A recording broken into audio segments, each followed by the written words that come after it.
noches. Les doy la más cordial bienvenida a todos los que están conectados. En este momento somos 148 personas. Me da muchísimo gusto saludarles. Yo soy la doctora Yesenia Williams, pediatra, miembro de la Sociedad Panameña de Pediatría y del Comité de Vacunas. Hoy con la tercera clase del curso Vacunas en la Práctica Clínica, dirigido a profesionales de la salud. El día de hoy vamos a tener una excelente conferencia, como todas las que hemos tenido hasta ahora, errores frecuentes en vacunación. Y bueno, para dar un tiempito, entonces vamos a dar unos minutitos y a las 7:05 en punto iniciamos con nuestra conferencista del día de hoy.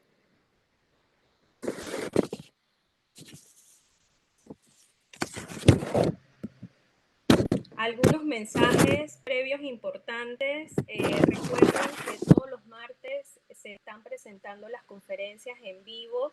Tenemos conferencistas nacionales e internacionales de gran renombre con temas muy variados y muy actualizados, todos relacionados a la inmunización o vacunación en pediatría. Estas clases se están dictando de 7 a 8 de la noche por Zoom. El curso tiene aval del Colegio Médico, muy importante para que puedan acreditarlo. Y para tener una certificación del curso de asistencia y de cumplimiento, por lo menos tenemos que tener 70% de las clases asistidas. Y recordar que la asistencia se lleva de manera inmediata una vez ustedes se conectan. No es necesario llenar ningún formulario o, digamos, hacer alguna notificación de que se están conectando. Simplemente con que ustedes se conecten, ya inmediatamente el sistema pues guarda la información de que ustedes están participando y eso es lo que se tomará en cuenta posteriormente para el tema de las asistencias y las certificaciones. Y las preguntas, recuerden que tenemos al final, abajo en la sección de preguntas y respuestas o de chat, allí las pueden ir escribiendo a lo largo de toda la conferencia o bien al final cuando gusten y las vamos a estar leyendo una vez termine nuestra conferencista. El día de hoy tenemos el agrado de contar con la doctora Claudia Beltrán. La doctora Claudia Beltrán es pediatra, infectóloga, docente del Departamento de Pediatría de la Universidad de Antioquia. Es infectóloga en la Clínica del Rosario y Clínica del Prado. Es miembro de la Junta Directiva actualmente de la Sociedad Colombiana de Pediatría y también forma parte de distintas sociedades científicas nacionales e internacionales. Y es conferencista internacional y el día de hoy nos va a presentar esta charla, esta conferencia que es súper importante para la práctica diaria que todos nosotros aquí desarrollamos. Así que, doctora, le cedo las cámaras, le agradecemos desde la Sociedad Panameña de Pediatría y bienvenida a distancia a nuestro país, Panamá. Esperemos que pueda visitarnos pronto. Muchas gracias, Yesenia. Yo también espero lo mismo. Para mí es un honor estar otra vez compartiendo con ustedes en este curso de la Sociedad Panameña de Pediatría, que me parece por lo demás un curso espectacular, completo, de un alto nivel académico. Y qué mejor que compartir con ustedes, nuestros hermanos, un país hermano que me encanta y que de verdad espero estar pronto allá con ustedes. Entonces, el día de hoy me corresponde hablar sobre errores frecuentes en vacunación. Y es una charla que me gusta porque creo que el reto es ir más allá de lo que usualmente podría llegar a pasar y mirar cuáles son esas estrategias que podemos tener nosotros en nuestra práctica para evitar que esos errores sucedan y poder así garantizar que muchas más personas, miren que no estoy diciendo niños, y esa es una de las claves, muchas más personas puedan acceder a este regalo que es la vacunación. Esta soy yo, ya me describiste cuáles son mis cargos. Más allá de eso, soy mamá, soy infectóloga pediatra, tengo 2 niños y soy una apasionada por el mundo de las vacunas porque cada vez más me convenzo que es una estrategia que debe tener muy pocas dudas a nivel global, puesto que no solo evita enfermedades infecciosas, sino que ha logrado erradicar enfermedades. Hay una vacuna que puede controlar uno de los cánceres más frecuentes en mujeres, que me imagino que ya ustedes saben cuál es, y es una estrategia que definitivamente ha logrado mejorar la salud no solo a nivel individual y global. Declaro, por lo tanto, que esta presentación refleja los resultados de la búsqueda sobre el tema y no tengo conflicto de interés frente al tema que voy a tratar. Esta es la agenda, ¿sí? Básicamente quiero tocar estos 5 puntos, ¿sí? Cuando uno habla de errores en vacunación o errores frecuentes, usualmente pensamos en esto, en errores programáticos, pero en realidad errores en vacunación también tiene que ver con esto, con oportunidades perdidas, con errores en la comunicación a la hora de hablar sobre vacunas, con algo de información errónea, y para esto voy a dar algunos ejemplos, puesto que el tiempo no es suficiente para hablar de todos los temas en cuanto a desinformación tenemos sobre vacunas. Entonces, primero voy a hablar de esto, de errores programáticos, que es lo más frecuente, y quiero empezar con esta frase, ¿sí? Errar es humano. Los que practicamos la vacunación o promovemos la vacunación o estamos brindando vacunas, somos seres humanos y por lo tanto es posible el error, pero perseverar en el error es evitable. ¿Sí? Tenemos que reconocer los errores más frecuentes, tenemos que reconocer esos errores que en nuestros vacunatorios son más frecuentes para poder hacer así intervenciones para su prevención. Esta es la definición de errores programáticos, son todos aquellos eventos que se relacionan con el acto de vacunar y que se consideran que pueden ser evitables, ¿listo? Que no causaron daño en el paciente. En esta publicación de Vaccine se estima, es una revisión sistemática y se estima que aproximadamente ocurre un error por cada 10.000 dosis aplicadas, lo cual en realidad es bajo, considerando que muchas de estas vacunaciones se hacen de forma sistemática. Y aquí voy a hacer uno de los llamados, también lo voy a mostrar más adelante, y es que el acto de vacunar debe ser un acto consciente, porque si nosotros no estamos allí en el momento presentes de forma consciente, la posibilidad de error aumenta. Yo sé que en muchas de nuestras prácticas vacunar se vuelve una cosa mecánica, pero cada vez que vacunamos es recomendable estar allí de forma presente, hacer listas de chequeo para no perseverar en esos errores. ¿Por qué ocurren los errores? Uno encuentra en la literatura muchas investigaciones, créanme que hay bastante sobre esto, pensé que no iba a encontrar tanto de por qué ocurren los errores relacionados a vacunación, pero en realidad ha sido uno de los temas que más se ha tratado de identificar para así lograr llegar al objetivo de tener una buena protección para los niños, adolescentes, adultos, etcétera. Y estos son los principalmente, las causas identificadas principalmente. Formación insuficiente del personal, los aplaudo porque acá están ustedes queriendo aprender más sobre vacunas para no cometer esos errores. Ojo con esto, y fue lo que les mencioné ahorita, distracción.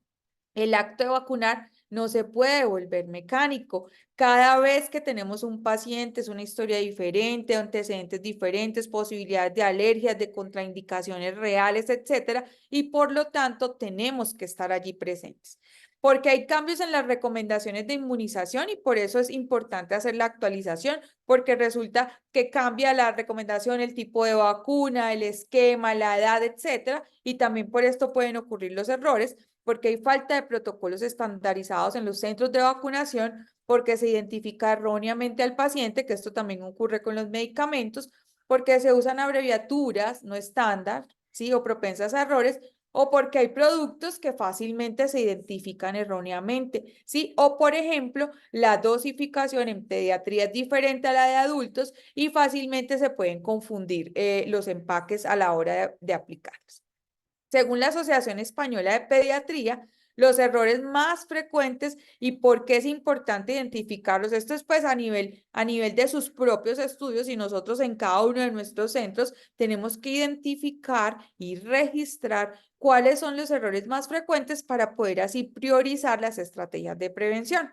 Entonces, estos son los más frecuentemente reportados y están descritos así: vacuna o intervalo de administración incorrecto según el calendario de vacunación, vacuna o dosis incorrecta para su edad o característica del paciente, por ejemplo, un paciente con comorbilidad, aplicar una vacuna contraindicada en ese paciente, aplicar una vacuna de forma errónea, ¿sí? Confundir la vacuna que le voy a aplicar al paciente o a la persona que está accediendo a la vacunación, errores en la preparación, errores en el registro, aplicamos una vacuna y registramos otra, vía de administración incorrecta, una vacuna oral, por ejemplo, que se aplique de forma intramuscular, se la aplicamos a la persona equivocada o vacuna vencida. Si ustedes se ponen a revisar cada uno de estos errores, ustedes yo creo que piensan en el error y en la solución inmediatamente. Y eso es lo que debemos hacer en la práctica. Acá están, esta es una publicación que no está en una revista indexada, es una revista de una clínica chilena, pero que me gustó mucho por varias cosas. Uno, porque está muy completa. Dos, porque está realizada por personal de enfermería. ¿Quién mejor que ellas que están allí haciendo esta práctica pueden identificar los errores y plantear estrategias de prevención? Y la quise traer y de hecho se las recomiendo. Está muy fácil pues de descargar. Entonces aquí están algunos de los errores programáticos y cuáles son las consecuencias de esos errores, ¿sí? Una inyección no estéril, reutilización de una jeringa o aguja, por eso el proceso de vacunación debe ser consciente desde el principio hasta el final, hasta que a la persona se va, yo registré y yo deposité la aguja en su respectiva caneca, pues como la tengo señalizada. Porque utilizo una vacuna, un diluyente contaminado, porque uso vacunas liofilizadas por más tiempo del indicado y estas pueden ser las consecuencias. ¿Listo? Hay un error de reconstitución porque la agito indebida o de forma insuficiente, entonces la reconstituyo con el diluyente incorrecto, ¿sí? O con otro tipo de sustancia y esto también puede ocasionar abscesos locales por agitación indebida, más dolor, eventos adversos asociados a la vacuna como tal, muerte, ineficacia de la vacuna, etcétera. Porque inyecto la vacuna en el lugar equivocado, ¿sí? Por ejemplo, aplicación de la vacuna BCG por vía subcutánea, una aplicación demasiado superficial de una vacuna o porque la pongo en un sitio anatómico no indicado. ¿Qué puede hacer eso? También reacciones locales como abscesos, etcétera. Porque transporto de forma incorrecta las vacunas o porque no estoy atento a las contraindicaciones y aplico una vacuna en un paciente que no podía recibirla y este paciente puede tener una consecuencia grave.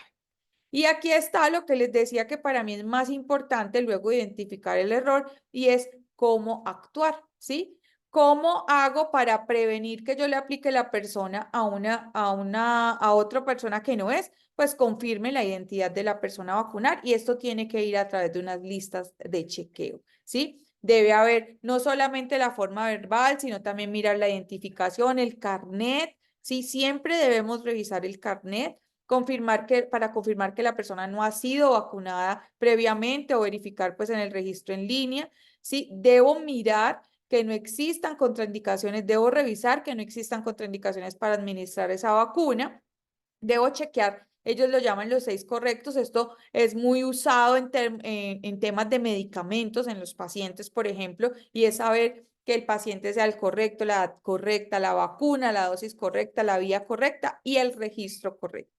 Revisar la fecha de vencimiento y aspecto físico de la vacuna, conservar la cadena de frío y si se pierde la cadena de frío es mejor notificar, porque esto es una responsabilidad muy grande que tenemos en nuestras manos de proteger a ese paciente. No es vacunar por vacunar, es mejor notificar que se ha perdido la cadena de frío y que debemos cambiar las vacunas. Informar a los padres o tutores del niño acerca de los posibles efectos adversos después de la vacunación, ¿sí? Esto es muy importante, enseñarles cómo actuar si hay un evento adverso posible, administrar la vacuna según la norma técnica, registrar las inmunizaciones y esto de observar al paciente al menos 30 minutos, pues depende del tipo de vacunas. Esto en realidad es una estrategia que se recomienda en algunos pacientes, como por ejemplo aquellos que tienen riesgo de un evento adverso leve, ya señalado pues en vacunaciones anteriores, por ejemplo, que no contraindica la aplicación de las dosis siguientes, pero que sí tenemos que estar atentos a qué tipo de reacción tiene. O a veces en los pacientes adolescentes, sí, que pueden tener algunos efectos relacionados a ansiedad a la vacunación, en los cuales se recomienda primero no vacunar de pie, sino sentados de forma cómoda, hacer la vacunación y esperar. También va a depender de cada tipo de paciente. Esto es lo que les hablaba de los 6 correctos. No me voy a detener pues a leerles todo esto. Ya les recomendé dónde estaba como la información, pero son las preguntas que uno se debe hacer y que a veces pasamos por alto, ¿cierto? Saber que ese paciente es el que necesita esta vacuna, ¿sí? Que tiene la edad correcta, que es la vacuna que debemos aplicar, la dosis adecuada, que es la vacuna pediátrica en caso de niños o que es la vacuna de adultos en caso de un adulto que se está vacunando, ¿sí? Que la vía es correcta y registrarlo.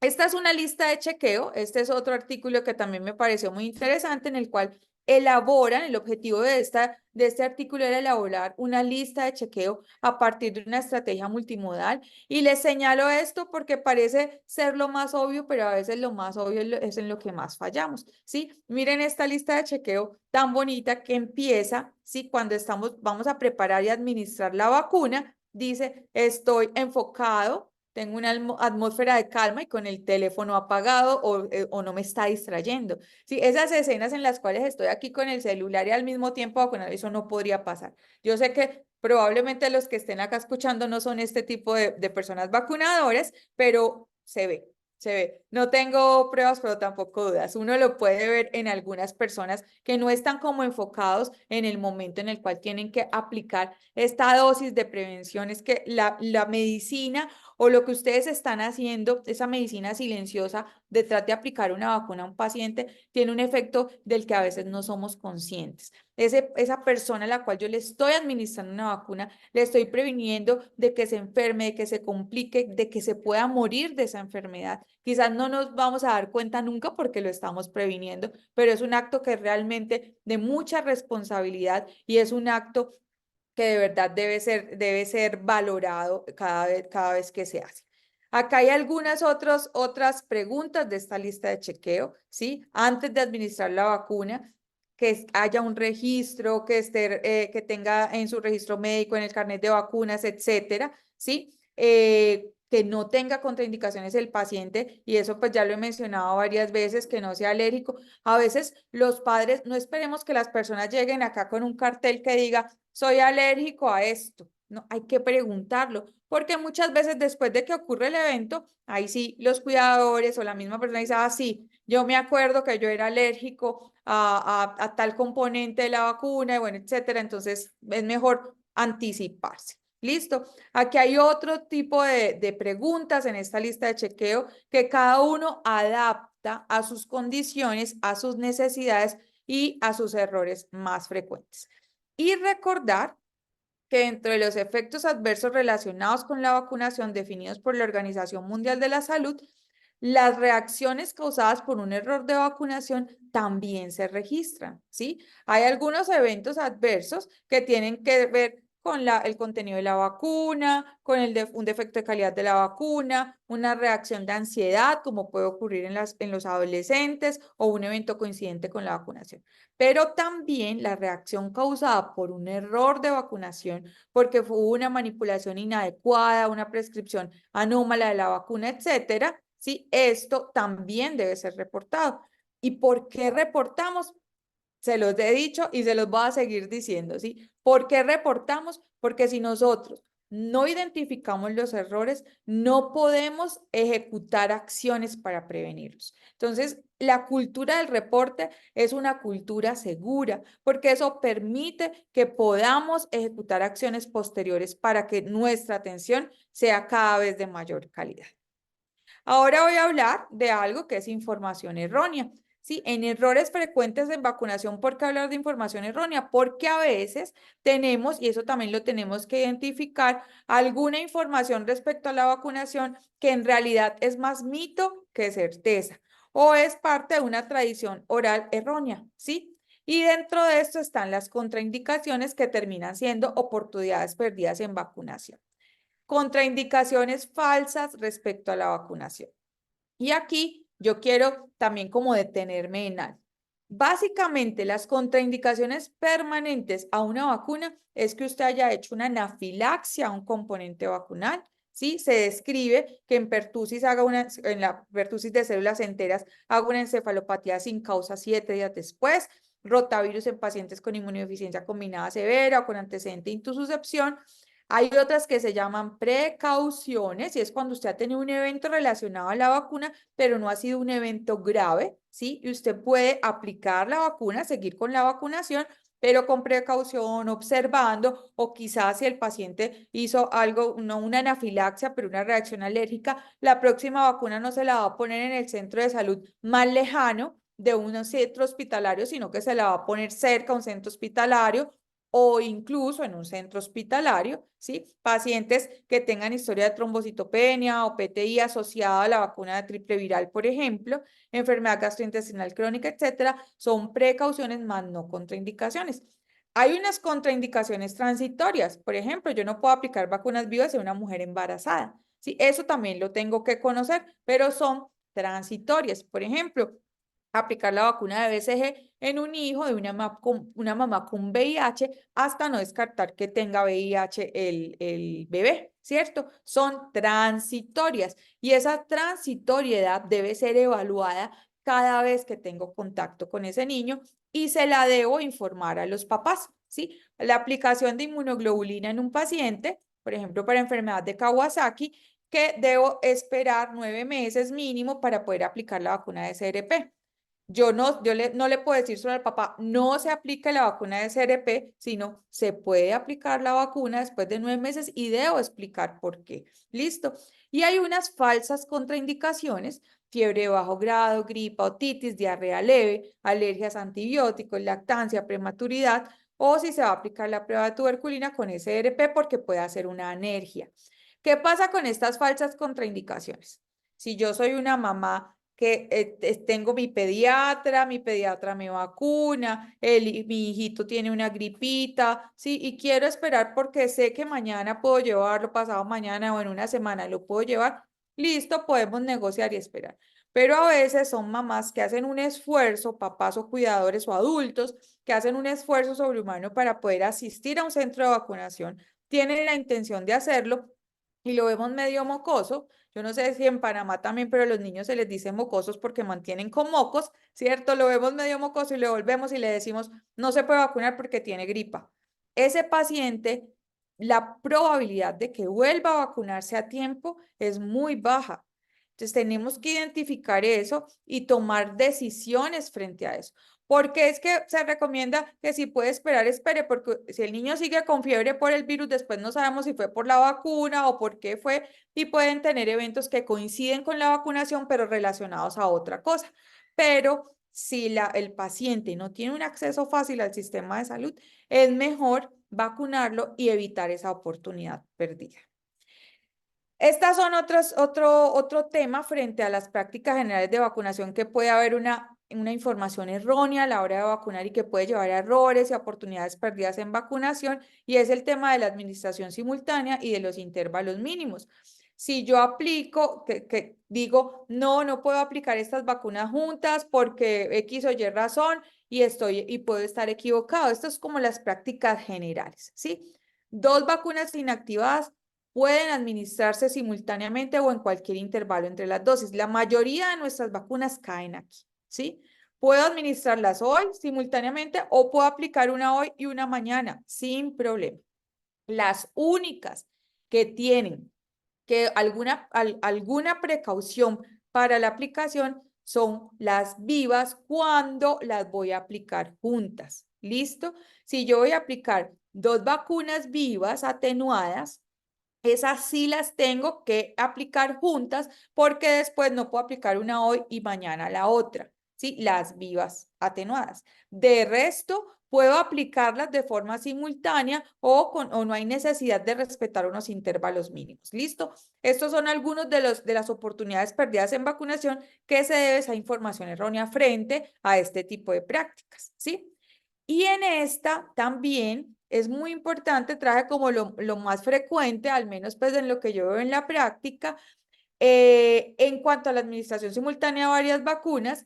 En general no hay contraindicación para administrarlas, solo existen 2 excepciones, que son en personas con asplenia funcional o anatómica, no en todos, ¿sí? No debe aplicarse Menactra con PCV13 en estas personas o PCV13 y Neumo 23 que no se deben administrar simultáneamente. Esta es la vacuna neumococo polisacárida, la vacuna conjugada de neumococo, que esas sí se deben espaciar. ¿Listo? Siempre recordar el número de dosis y los intervalos mínimos a la hora de vacunar. ¿Para qué? para poder evitar que hayan estas administraciones equívocas de vacunas. No me voy a detener tampoco en esto porque esto ustedes lo encuentran súper fácil, ¿cierto? Y creo que además van a tener charla al respecto, pero es para recordar en qué podemos fallar a la hora de vacunar. Listo, hay intervalos mínimos, hay edades mínimas en las cuales puedo aplicar, pero generalmente no hay edades máximas, al menos en pediatría, excepto pues para algunas vacunas. Listo. ¿Qué es una oportunidad perdida en vacunación? Me encanta la definición, porque cuando ustedes la leen se dan cuenta del papel que tenemos frente a vacunas, no solamente en los centros de vacunación. Una oportunidad perdida de vacunación se refiere a cualquier contacto con los servicios de salud por parte de un individuo, no un niño, sino niño, abuelo, gestante, mamá, etcétera, que es elegible para la vacunación, que está libre de contraindicaciones y se va sin ser vacunado. Esto quiere decir que en todos los escenarios, centro de vacunación, programa de prevención, control prenatal, el niño que llegó a urgencias fracturado, cualquier contacto con un sistema de salud debe ser una oportunidad de preguntar, hablar sobre vacunas y definir cómo está ese paciente al respecto. ¿Listo? Acá les pongo algunos ejemplos. ¿Cuál de estos escenarios no es una oportunidad perdida en vacunación? El niño no inmunizado que entra en contacto a un centro de vacunación para vacuna obligatoria para viaje. Cuando hay algo obligatorio, todos vienen. Entonces vengo porque voy a ir a Aruba y me tengo que aplicar la vacuna de fiebre amarilla. Yo llego, sistemáticamente le aplico la vacuna de fiebre amarilla y no me doy cuenta que ese niño no está vacunado. Oportunidad perdida de vacunación, que no tiene otras vacunas. Un niño de 6 años sin refuerzo de los 5 años, cuando asiste a un tratamiento curativo, por ejemplo, se hospitaliza por diarrea, nadie se dio cuenta que ese niño no tenía los refuerzos de los 5 años. Un niño de 2 años sin refuerzo cuando acude a crecimiento y desarrollo, ¿sí? O la gestante no inmunizada que acompaña a su papá a una cita médica al centro de salud. Sí, ojo, no es solo cuando yo accedo al centro de salud, es cualquier contacto. Entonces, si viene a vacunarse mi niño con la abuela, con la mamá, con el hermano adolescente, pero todos a apoyar al niño en la llorada por la vacuna, sí, yo debo preguntarle a todos para evitar oportunidades perdidas de vacunación. ¿Y cómo está la abuela en vacunas? ¿Y cómo está la embarazada en vacunas? ¿Y cómo está el hermano mayor? No tienen carnet, miremos en el registro, no puedo acceder al registro, al menos a hablar sobre vacunas. Porque si esa gestante no está inmunizada y se va, es una oportunidad perdida de vacunación. Este me gusta, esto es de la OPS, del Movimiento de Oportunidades Perdidas en Vacunación de cómo prevenir, y son gráficas muy fáciles, pues, como de entender perdón, todas las anteriores eran oportunidades perdidas en vacunación, de entender cuáles son aquellas oportunidades perdidas. Un niño que llega a urgencias, ¿sí? Fracturado, debo pensar en vacunas. Un niño que viene fracturado ni siquiera por vacunas y viene con el hermanito, ¿el niño está vacunado? Hay que preguntar, ¿sí? Cuando no tenemos vacunas suficientes, ¿sí? También es una oportunidad perdida en vacunación, o en este que es el caso de la gestante que va con su niño y se nos olvida preguntarle a ella. ¿Listo? Y quiero mostrarles este estudio. Miren esto fue hecho en la India, hay de varios países, porque esto es un movimiento fuerte para evitar oportunidades perdidas en vacunación. Fueron en niños hospitalizados, sí, admitidos, y evaluaron 263 niños. De esos 172, más de la mitad tenían vacunación incompleta. Si nosotros no somos conscientes de eso, de cuando yo veo en mi hospital varios niños hospitalizados y no voy y le pregunto a todos esos niños, muéstrame su esquema de vacunación, esto puede llegar a pasar. 60% de estos estaban parcialmente vacunados y 5% no vacunados. Obviamente, esto es en la India. Tenemos que mirar cómo es en nuestros países, sí, si es igual, similar o peor, pero tenemos que saber y conocer esto. Y miren esto. Esta es la proporción de los pacientes no vacunados. Esto es por edades, ¿sí? Lo azul es los no vacunados y lo verde es oportunidad perdida en vacunación. O sea, evaluaron quién no estaba vacunado, parcialmente vacunado, y evaluaron las causas. Miren que la mayoría, casi al cercano al 100%, solo entre 2 y 23 meses, y en los más chiquitos, la mayoría fue por una oportunidad perdida en vacunación. O sea, detectaron algo en el cual ese paciente tuvo contacto con el sistema de salud y no fue vacunado. lo que hace un llamado a todos nosotros como personas que trabajamos en vacunas, en prevención, a estar siempre como atentos a lo que pueda estar pasando. ¿A quién se puede atribuir las oportunidades perdidas en vacunación?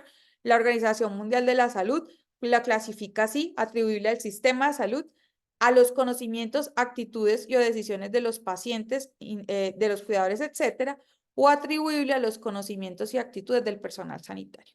Muchas veces en oportunidades perdidas en vacunación pensamos que es por esto, que es porque las personas, tenemos una metido en nuestro pensar que es porque los papás no quieren, los papás dudan, hay antivacunas, hay movimientos, no. La mayoría es atribuible a los conocimientos y actitudes del personal sanitario y por eso es que hoy también estamos hablando aquí de eso. Y acá se los muestro. En esta revisión sistemática de la literatura, que también habla de oportunidades perdidas en vacunación en Latinoamérica y aquí están varios países, cada uno de estos colores representa a qué pudo haber sido atribuible la oportunidad perdida en vacunación. Y vemos Panamá muy similar a Colombia, ¿sí? Como atribuible a los servicios de salud, pues hay países en que sí es muy importante como Honduras o Perú, pero en países como los nuestros, la mayoría son atribuibles al conocimiento del personal de salud, actitudes y prácticas, ¿sí? Sí hay un porcentaje entre el 20 y el 30% que es atribuible a las actitudes de los pacientes o de las personas o los cuidadores. Pero gran parte de esto es atribuible a nosotros. Y por eso acá es donde nosotros tenemos que mejorar. ¿Cómo mejorar? ¿A qué preguntas tenemos que responder? A lo que les he mencionado hasta ahora. ¿Cuántas oportunidades de vacunación tenemos perdidas? ¿Por qué se pierden? ¿Y qué podemos ajustar? Y acá les muestro en esta misma revisión sistemática, ¿sí? De la literatura, donde muestran, donde buscaron pues como algunos con no tan alta certeza de evidencia, qué intervenciones pueden ayudar al equipo de salud para mejorar o para disminuir las oportunidades de vacunación perdidas, que son las MOPS en inglés, ¿sí? Y aquí está recuerdos, recordatorios más bien en las historias médicas, cómo puede reducir las MOPS, intervenciones educativas, hacer retroalimentación, hacer entrenamientos, como bien lo estamos haciendo ahora. Estos incentivos monetarios en realidad no es como tan claro. Entrenamiento, cómo comunicar con los pacientes, ¿sí? Este es cuáles son las intervenciones. Las intervenciones que se enfocadas en los pacientes, ¿sí? O en los cuidadores, ¿qué se puede hacer? Alertas en el celular, mensajes de texto, intervenciones educativas, etcétera. También son algunas de las intervenciones, pero sin mucha evidencia. Miren que la mayor evidencia en disminuir oportunidades perdidas es en el personal de la salud y esto es en cuanto al sistema de salud como tal, que es parte de la accesibilidad, de tener la disponibilidad de las vacunas, etcétera. Sí, presencia de un especialista en farmacia también puede disminuir un poco las oportunidades perdidas en vacunación o un experto en vacunas. Terminando con esto, ya voy a seguir como a la segunda parte de la exposición en los minutos que me quedan. Recordar esto, ¿sí? Ellos confían en nosotros. Yo, pues, como soy infectóloga pediatra, me refiero mucho a los niños, pero hablo en general de la población a la hora de dar una recomendación. Y hoy en día está demostrado que la recomendación de un personal de salud es la más eficaz, es la más eficiente a la hora de vacunar. Ellos creen en nosotros, creen en la información que le damos y por eso debemos ser contundentes con nuestros mensajes. Y acá les voy a hablar de este estudio que es reciente y es un estudio muy bonito. Participaron 2.545 personas que eran poco empáticos con la vacunación o negativos y se les hizo una aplicación de una entrevista. ¿Qué se buscaba con esto? Mirar cuáles eran las preocupaciones de esas personas, afirmar los valores y las creencias de esas personas en la medida de lo posible, refutar las creencias mal informadas, ¿sí? En estas personas que eran negativas con vacunación y proporcionar una información sobre las vacunas. Y los resultados demostraron que un profesional de la salud que afirma las preocupaciones, o sea, no un profesional de la salud que enseguida juzga las preocupaciones de la persona que duda sobre vacunas. ¿Sí? Si yo soy un papá que dudo sobre las vacunas para mi hijo, yo no puedo no tener empatía con ese papá y decir, usted está loco, usted no sabe, usted es un ignorante, no. Yo primero debo afirmar las preocupaciones, ¿sí? Decirle, entiendo tu preocupación frente a esto y lo que puede causar en tu hijo. Esa persona empática, ese profesional de la salud empático, tuvo mejores resultados a la hora de que esas personas accedieran a la vacunación en sus hijos, ¿sí? Ese profesional que entiende y que fue empático con eso generó más apoyo a sus refutaciones y fueron más convincentes, mostraron más confianza y apertura y lograron que se vacunaran más pacientes, más personas que aquellos que no lo fueran. Esta frase también me gusta mucho y es que cuando los papás dudan mucho sobre los riesgos, contarles que entre los riesgos relacionados con las vacunas, que sí existen, porque tenemos que ser transparentes con la información. Riesgos con vacunas, claro que existen. Son raros, pero existen. Debemos darle datos a los papás, pero la no vacunación es la más importante, es el riesgo más importante y debemos conocer por eso las enfermedades que previenen. ¿Qué hago si en estos errores de comunicación de los que les estoy hablando, después de informar, después de ser empático, después de aprobar sus miedos, sí, porque la mayoría de papás en Latinoamérica, no mamás o cuidadores o personas no son antivacunas, dudan sobre las vacunas? ¿Qué hago si después de eso no quieren vacunarse? Sí, deje la puerta abierta, si después de ser empático, deje la puerta abierta, continúe la conversación sobre las vacunas, repita su recomendación de forma fuerte. No podemos decir, no, pues si no quiere, no lo vacune, tranquilo. Sí, no, yo entiendo, ¿no? Igual esa enfermedad es súper rara, eso probablemente no va a pasar. No, tenemos que decirle, entiendo tu temor, aquí estoy para seguir informándote. Mira lo que puede pasar, ¿sí? Tenemos riesgo de brotes. Estas son las presentaciones clínicas de las enfermedades. El meningococo mata en menos de 24 horas. El sarampión también, se pueden morir los niños por sarampión. Tenemos brotes de sarampión en el mundo. Falleció un paciente por difteria, se ahoga el niño, se ahoga la persona. Eso lo tenemos que contar, ¿sí? Para que la persona que está tomando la decisión de no vacunar esté bien informada. ¿Listo? Esta es de la OPS, ¿sí? Si decide no vacunar al hijo, asegúrese de que entendió cuáles son los riesgos de no vacunar y que el riesgo de no vacunar es mayor al riesgo de la vacuna. ¿Listo? Es como un flujograma, un algoritmo, ¿sí? De recomendaciones fuertes y claras. Escuche, reconozca las preocupaciones y miedos. Y esta, se las compartí también esta frase, esto es de los CDC de los Estados Unidos, que es también una información muy valiosa sobre hablar con los padres que dudan sobre vacunas. Y se las compartí esta frase y es que el éxito viene en muchas formas. Puede que después de una comunicación empática y asertiva, usted logre que se vacunen. Puede que no lo logre, pero que le quede la información a esos papás, a ese niño, a ese adolescente y luego venga y se vacune o simplemente venga otro día a hablar sobre vacunas. Entonces, deje la puerta abierta para futuras conversaciones. Yo no quise traer, lo pensé, iba a traer algunas imágenes que hay cuando antivacunas, ahí encontré una en Google que era reunión de antivacunas, eran puras lápidas, ¿sí? Este tipo de conversaciones no son asertivas ni empáticas y lo que van a hacer es que usted corte esa relación con estas personas y no van a venir nunca donde usted va a vacunarse.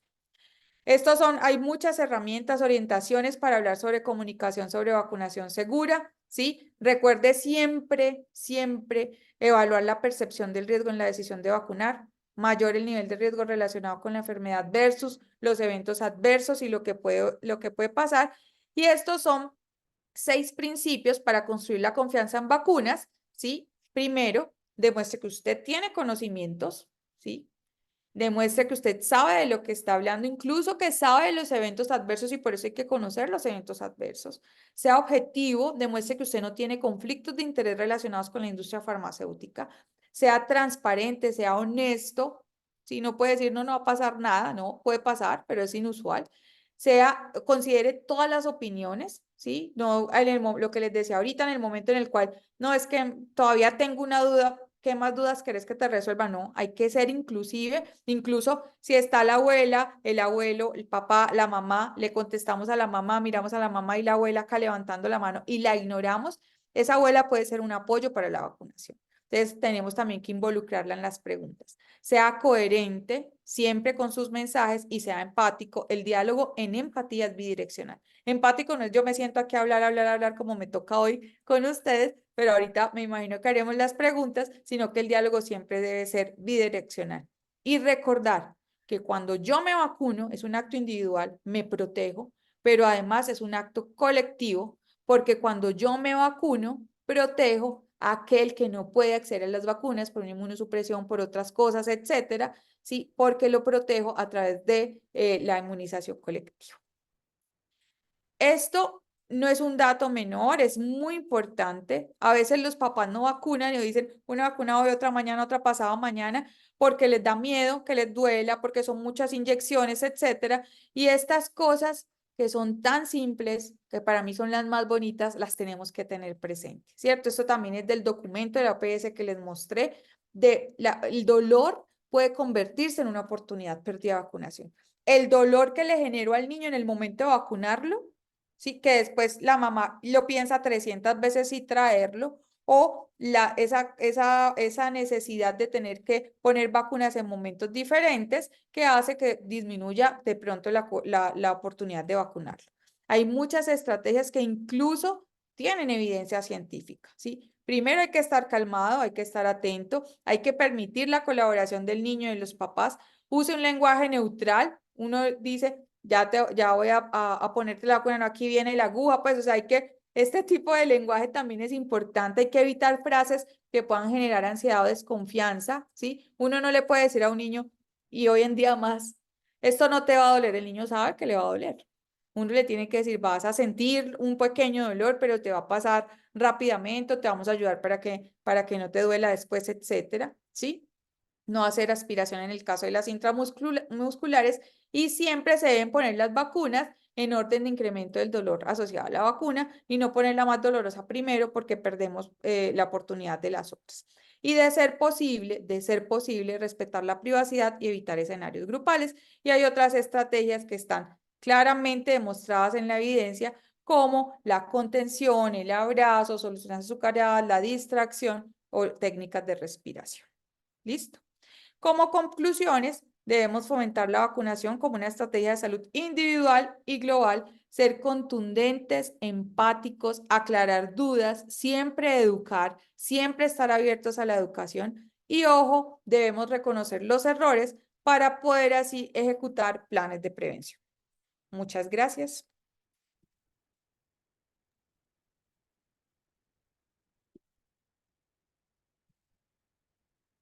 No te escucho, Yesenia. Creo que estabas silenciada.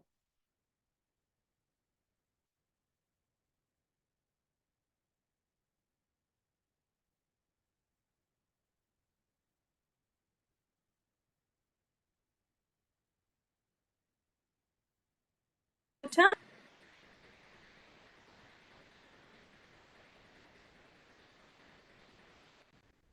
Eh, Ahora sí me escucha. Ahora sí, Yesenia, Sí, perfecto. perfecto. Ok, disculpen los errores técnicos acá, que hoy la computadora está un poco en huelga. Doctora, muchísimas gracias. Hay muchas consultas, muchas preguntas. Voy a empezar por las felicitaciones porque me voy a sumar. Creo que la conferencia ha sido muy clara y eso es lo importante.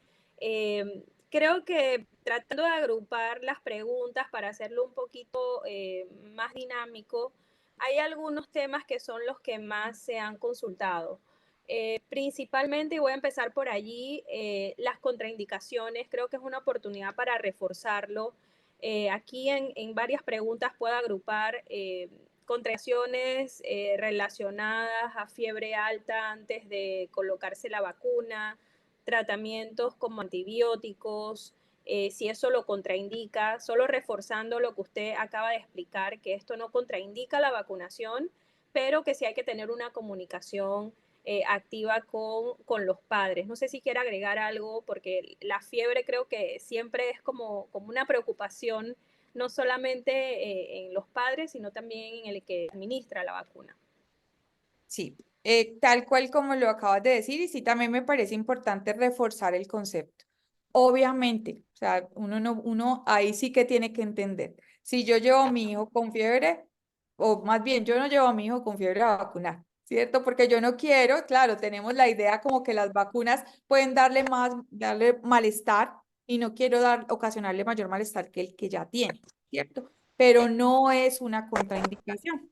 ¿Sí? Si me llega un niño, un adulto, etcétera, que ha tenido un cuadro gripal, que ha tenido fiebre reciente, etcétera, que no se sospecha una infección grave, ojo con esto, pues tampoco estoy diciendo que al niño séptico lo vamos a vacunar, ¿sí? Sino una infección viral transitoria, como la mayoría de las infecciones en los niños, podría vacunarse. Hay que tener especial atención en este tema, en ese niño que es difícil que llegue a vacunarse, porque en realidad hay mamás o hay cuidadores que les cuesta llegar a los centros de atención y yo sé que la situación en Panamá puede ser similar en algunas zonas, si no en todas, como puede ocurrir en algunas zonas de Colombia.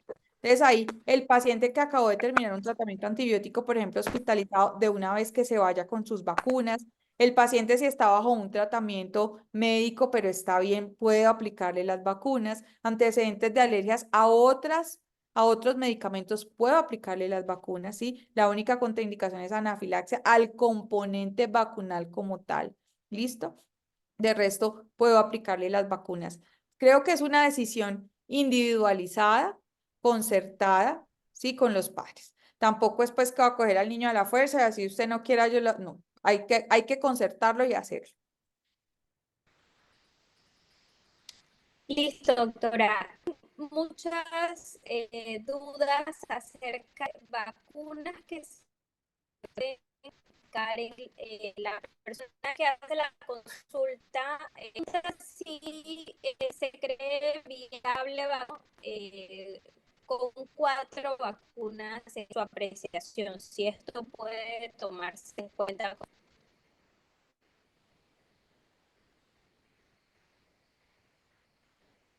No sé si soy yo, pero no escuché. Voy a salir, perdón que me meta, pero voy a salir a ayudar, porque creo que la doctora Williams está con problemas de conexión y no se escuchó. Yo estoy leyendo también las preguntas. Saludo a todos, la doctora Ana Lucas, estoy acá behind the scenes. Había una pregunta si se podían poner 4 vacunas el mismo día, si eso se considera un error de vacunación. Si usted, por ejemplo, me imagino que es en el caso de disponibilidad de la vacuna, que si usted le aplica, pues vacunas diferentes, ¿no? Si le aplica una y después otra, no hay problema, o sea, no hay problema, usted lo podría hacer, ¿sí? El mismo día, o sea, lo importante es que no sean vacunas vivas, ¿sí? Porque ahí sí puede haber una competencia y una disminución de la respuesta de los anticuerpos, pero no habría problema, no se considera un error. Sobre todo en casos de niños con dosis atrasadas. Con esquemas de vacunación atrasados se pueden poner varias vacunas distintas el mismo día. Recordar en diferentes lugares, idealmente, o por lo menos separados al menos 2 centímetros, los 2 pinchazos. De acuerdo. Yo también ayudo acá. No sé si me salgo de la idea, pero quisiera me pudieran sacar una duda. Una mamá, luego de ser vacunada con la vacuna de fiebre amarilla, ¿podría seguir amamantando? Una pregunta. Sí, sin problema. Puede seguir amamantando. Aquí hay una Ana que sí, si se aplican 2 vacunas vivas, el intervalo mínimo entre una y otra es 8 semanas. En realidad se recomienda 8, pero puede ser 4 semanas, ¿sí? No hay problema. Pasa lo mismo que cuando uno habla de intervalo mínimo o de ideal, ¿no? Las vacunas usualmente una las espacia 2 meses, pero cuando estás haciendo catch-up, ¿sí? Puedes aplicarlas incluso 4 semanas y no hay problema, no hay interferencia. Entonces, por eso me parece asistente anónimo, pero asistente anónimo sí se puede aplicar 4 semanas y son 2 vacunas vivas. Buenísimo. Creo Seguimos. que ahora sí me pueden escuchar, Ana, disculpa. Gracias Listo. por el apoyo. Sí, creo Perdón. que ahora se escucha mejor. Sí. Sí, perfecto. Aquí hay una consulta acerca de la aplicación simultánea de la vacuna MMR y varicela. Estoy leyendo textuales las preguntas porque me parece importante reforzar algunos conceptos que fueron revisados para que queden en la audiencia y que puedan fijarlos con mayor facilidad. Se puede poner, se pueden aplicar. juntas, no hay problema. De hecho, hay una que las trae combinadas, ¿no? No hay ningún problema con eso. Hacen referencia acerca de el paciente que tiene el esquema, digamos, incompleto o que ha sido atrasado por un tema de desnutrición. Si este paciente puede ser tomado en cuenta como un paciente inmunosuprimido y también se puede tomar, digamos, el cacho con la misma indicación. Los pacientes desnutridos se deben vacunar, o sea, no solo se pueden, sino que se deben vacunar porque tienen más riesgo de infecciones, ¿sí? Hay que vacunarlos. No se consideran como pacientes inmunosuprimidos en los cuales se contraindiquen algunas vacunas, no. Se deben vacunar, deben recibir todas sus vacunas, incluso en esquema de catch-up. Y tratando de mejorar algunos errores de vacunación, ¿cuál sería, pues, digamos, la opinión con toda la experiencia que tiene evaluando algunos esquemas de vacunación? Aquellos programas que, ya sea porque el niño superó la edad recomendada por el esquema, niegan inmunizaciones. El paciente, por ejemplo, que llega después de los 4 años a colocarse la segunda dosis de varicela y que sistemáticamente se le niega esta segunda dosis. ¿Cuál sería su apreciación al respecto y qué recomendaciones da para mejorar esta práctica? Lo que entiendo es cuando la norma, ¿sí? La norma tiene unas edades, digamos, máximas de aplicación, ¿cierto? Pero no Correcto. necesariamente la vacuna, ¿sí?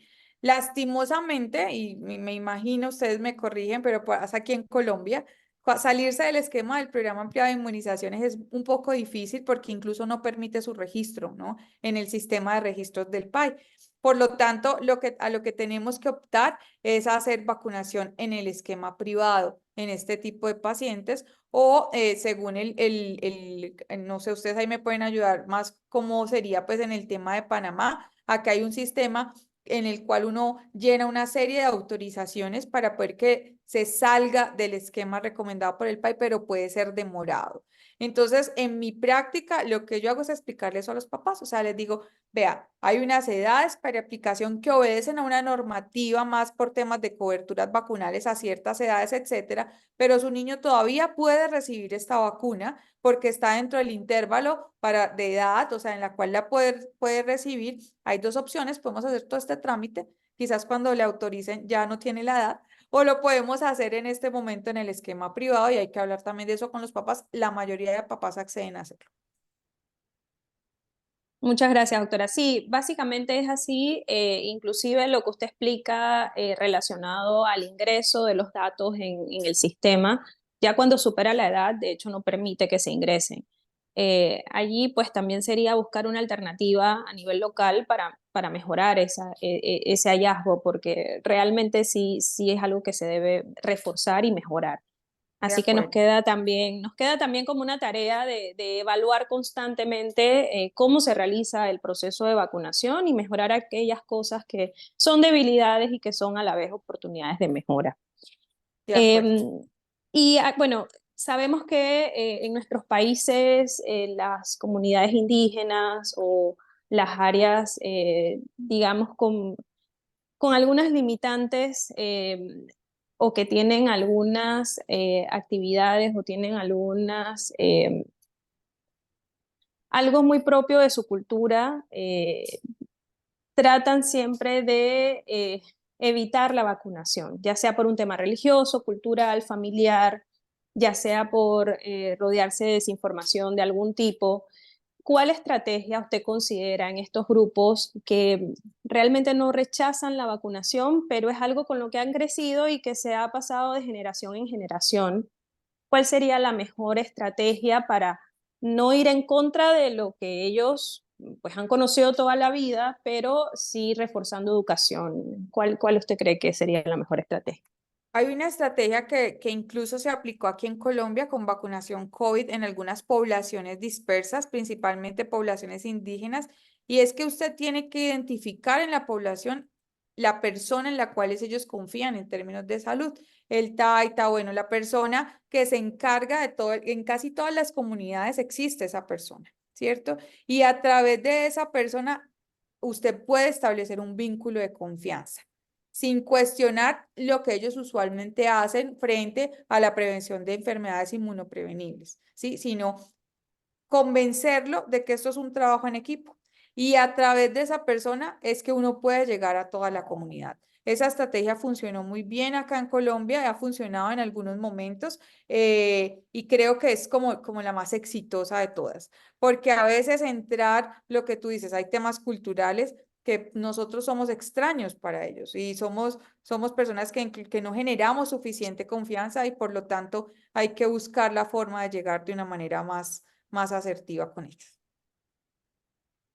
De hecho, también tratando de mejorarlo, aquí pues en Unayala tenemos mucho personal que es del área y que inclusive, porque a veces cuando son foráneos, ahí el rechazo pues ya a nivel cultural es como el primer paso, pero creo que estas estrategias que a veces no están tan estructuradas y que hemos hecho a lo largo del tiempo nos ha ayudado como a mejorar esa práctica.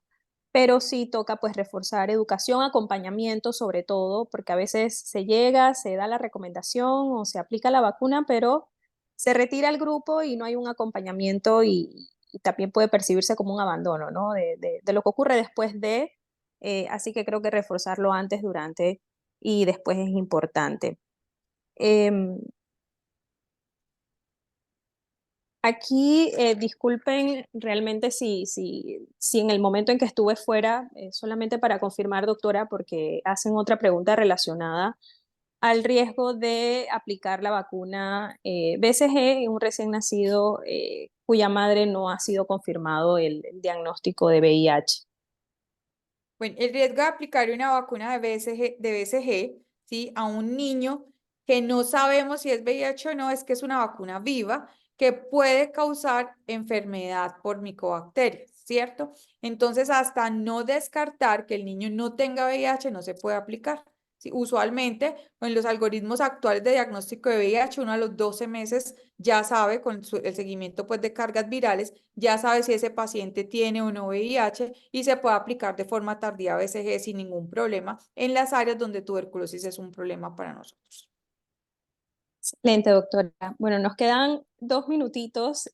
Vamos a leer la última pregunta. Aquí yo vi unas de pronto Sí, cuando te saliste, ¿sí? Y a ver, era que si se aplica una vacuna y no lo anota en la tarjeta de los días, se aplica la otra. Si trae problemas, es un correcto. concepto también muy importante sobre las vacunas y es que usualmente las dosis extras no ocasionan problemas, ¿sí? De las vacunas.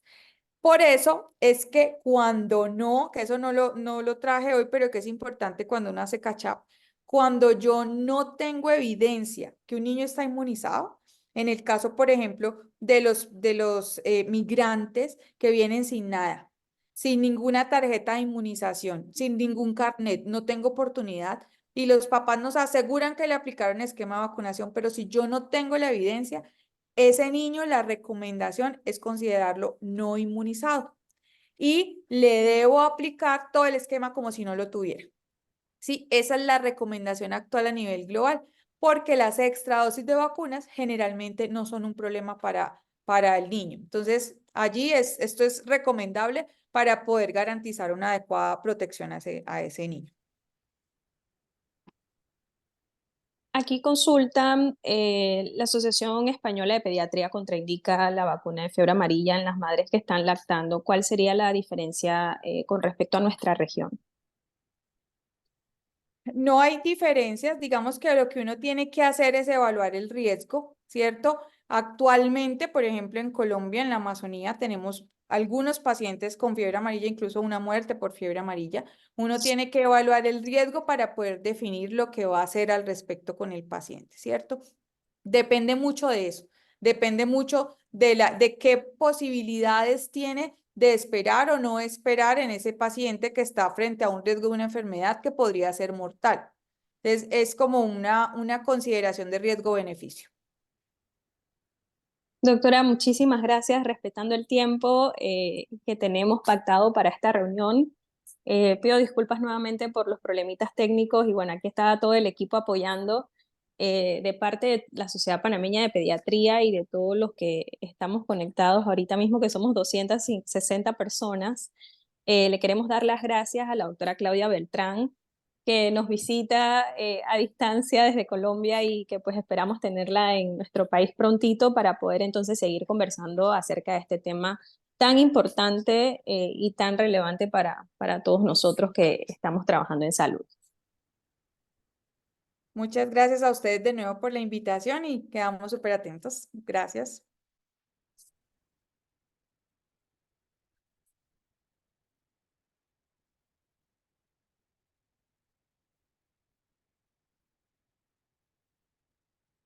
Hasta luego.